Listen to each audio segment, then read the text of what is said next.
ఇలా చూడండి, ఉల్లిపాయలు జీలకర్ర వేగిందండి. స్కిట్ అయిపోయింది. ఇదిగో అల్లం వెల్లిగడ్డ పేస్ట్ వేసాను.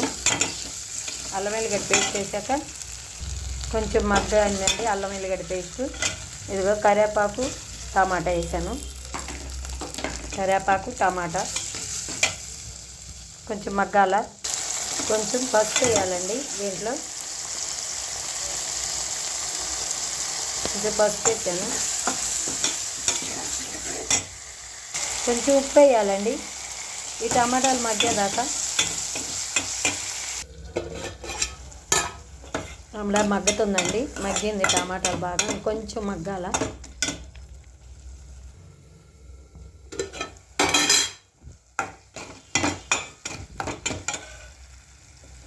కారం వేయాలండి, తగినంత కారం వేసుకోవాలా. ఒక స్పూన్ వేసాను నేను, చిన్న స్పూన్తో.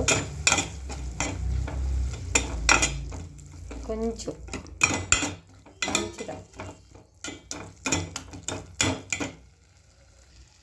ఇప్పుడు కారం మగ్గింది. టమాటా ఆలుగడ్డ బఠానీ వేసేసాను.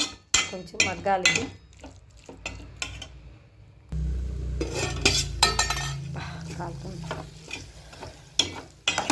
ఇప్పుడు కొన్ని నీళ్ళు పోయాలా. ఒక గ్లాస్ నీళ్ళు పోసేయాలండి. కూర అంతా చిక్కగా వస్తుంది ఉడికి. ఇప్పుడే ఉప్పు కారం అన్నీ చూసుకోవాలా. ఇదిగో కొద్దిగా ధనియాల పొడి వేస్తున్నాను. కొంచెం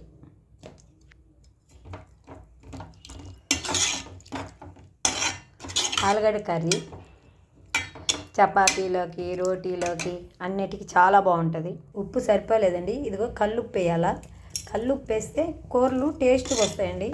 సాల్ట్ వేస్తే ఎందుకు రాదో ఏమో తెలీదు. కల్లుప్పు కానీ ఇలాంటి వాటర్ ఉన్న వాటికి కల్లుప్పు వేయాలండి, చాలా బాగుంటుంది. అయిపోద్దండి.